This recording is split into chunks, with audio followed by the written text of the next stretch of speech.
Allez, alors, comment démonter un réservoir, accéder au filtre à air, accéder à l'injection et dans mon cas, du coup, réussir à régler le capteur IACV.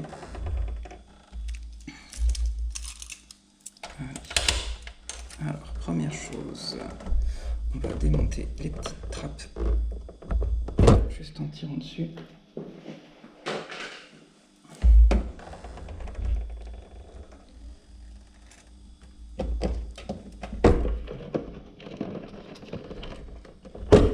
Hop.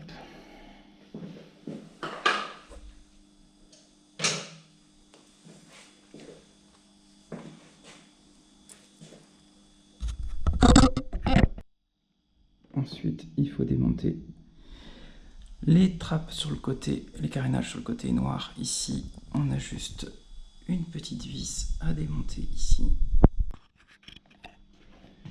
On enlève le caoutchouc qui est ici, on a juste à tirer dessus. Hop. Ici, une fois qu'on a enlevé la vis, on n'a plus qu'à tirer dessus. Ici, voilà.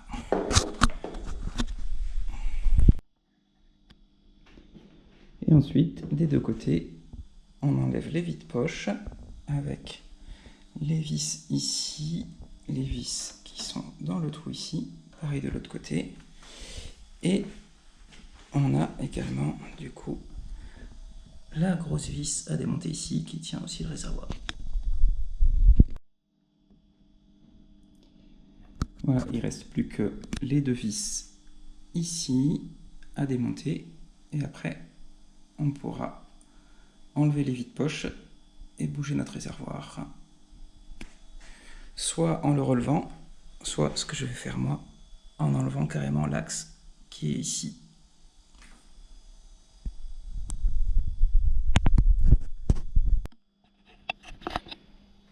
Du coup, le vide-poche, on n'a plus qu'à tirer un petit peu dessus.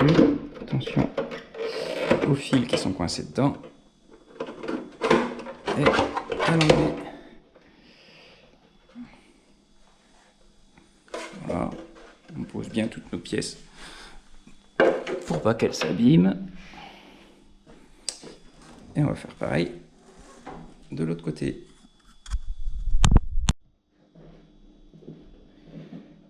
Du coup, une fois qu'on a démonté tout ça, le réservoir, on le prend, on l'avance un tout petit peu pour le sortir du seuil et on le tourne pour tout dégager. Hop, on tourne. Alors le mieux c'est de le faire quand le réservoir n'est pas trop plein. Moi évidemment j'ai fait le plein, donc c'est moins facile.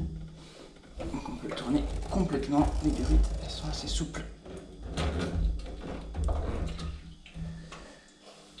Voilà, et donc là, on a accès à notre boîte à air. Donc on va la démonter, il nous faut un tournevis cruciforme.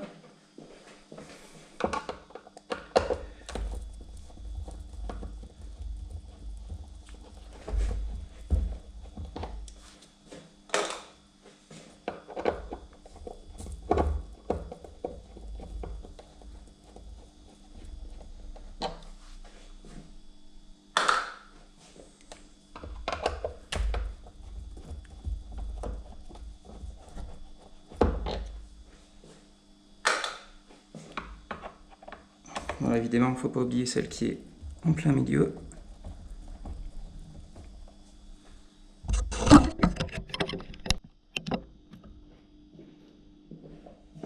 Voilà, donc maintenant, on n'a plus qu'à soulever.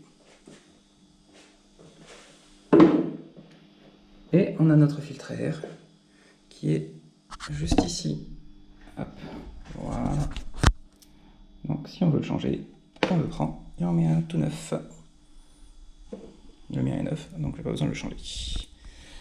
Ensuite, pour aller plus loin dans le démontage, donc on a juste à démonter les cornets qui sont ici.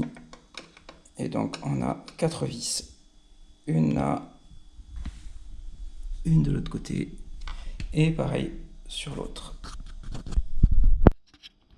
Donc maintenant, pour démonter la boîte à air, on n'a plus qu'à débrancher les différents capteurs. Ici, celui-là, on n'a même pas besoin de le démonter. On débranche ici.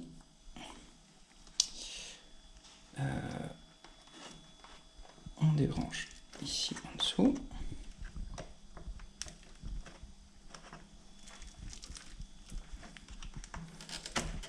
Voilà. Et on soulève la boîte à air comme ça.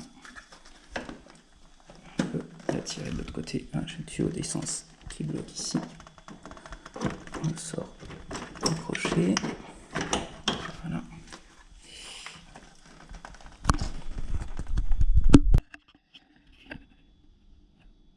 Et voilà, donc une fois qu'on a démonté le reste de notre boîte à air, donc là vous voyez que j'ai débranché tous les capteurs, le tuyau d'air ici, et donc on arrive à notre corps d'injection avec un injecteur de chaque côté.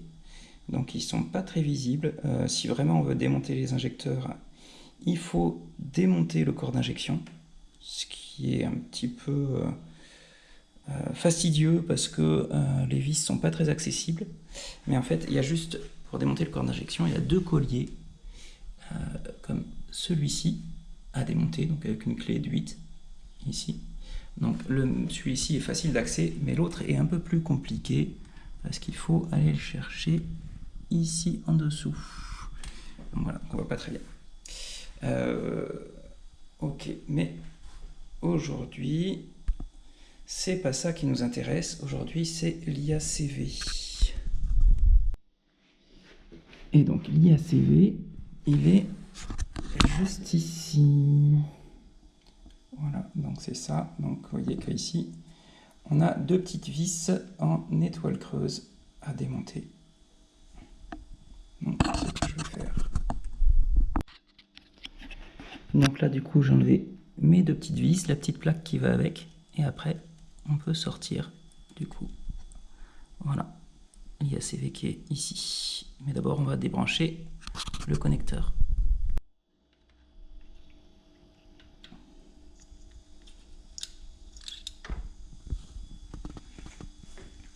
Donc voilà à quoi ça ressemble. Donc c'est fameuse petite pièce qui va régler la quantité d'air pour régler le ralenti de la moto. Donc ça arrive que cette petite pièce, elle se grippe. Donc du coup le but c'est de le démonter et de mettre un peu de dégrippant partout. Pareil, mettre un petit peu de graisse aussi à l'intérieur de son emplacement qu'on a vu juste à l'instant, donc juste ici, là-dedans. Voilà. Alors ça y est, moi j'ai graissé mon petit cylindre. Maintenant il faut le remettre, il faut faire attention parce qu'il y a une encoche dessus. Et cette encoche qui est ici, donc la grande, elle doit aller en face de son équivalent à l'intérieur du réceptacle. Donc après on le remet délicatement, surtout sans forcer. Voilà, donc opération délicate réussie, effectivement. La difficulté c'est de viser la petite encoche. Alors ça va savoir que la petite encoche, pour la viser, elle correspond à la toute petite vis qui est ici, que je vous conseille de ne pas démonter, mais effectivement il faut que l'encoche dans l'IACV corresponde à cette petite vis ici pour pouvoir bien viser. Donc ensuite on rebranche le connecteur et après seulement on va revisser parce que c'est plus facile de rebrancher le connecteur quand on n'a pas encore revissé la plaque avec les deux petites vis. Donc ensuite, on peut passer au remontage. Avant de remonter, peut-être s'assurer que ça tourne correctement. Alors, à savoir que ça doit faire un petit bruit quand ça tourne. Pour l'écouter, moi je vous conseille de débrancher la pompe à essence, parce que sinon il fait trop de bruit, on n'entend rien. Et donc du coup, vous pouvez mettre le contact. Et on entend ce petit bruit particulier fait qu'on sait que ça tourne correctement. Il faut faire attention de ne pas changer le réglage, comment la molette est vissée sur l'axe à l'intérieur de l'IACV. Et si jamais vous voyez que vous voulez bouger, il faut essayer de le mettre à peu près au milieu du pas de vis. Voilà. En tout cas, il faut qu'il n'y ait pas de bruit qui force quand vous mettiez contact. Sinon, il vaut mieux le redémonter, voir déjà s'il est bien dégrippé et voir si vous n'avez pas trop dévissé ou trop vissé à l'inverse. Allez, on va passer maintenant au remontage.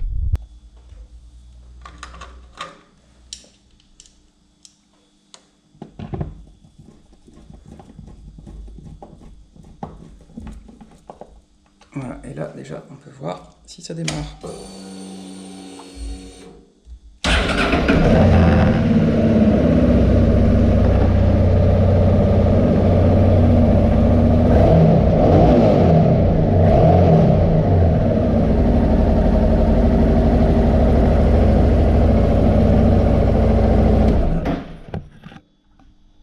Donc moi du coup elle a démarré. Il n'y a aucun voyant qui s'est allumé sur le compteur, donc ça c'est déjà bon signe, ça veut dire que j'ai pas oublié de rebrancher de capteur ou le petit tuyau qui va avec le capteur de la boîte à air. Et maintenant il faut essayer, il faut la faire chauffer et regarder justement si il n'y a pas de souci de ralenti une fois que c'est à chaud, puisque la plupart du temps c'est à chaud qu'on a le problème. Allez, bah écoutez, j'espère que cette vidéo vous a aidé. J'en ferai peut-être d'autres sur d'autres éléments sur la Deauville.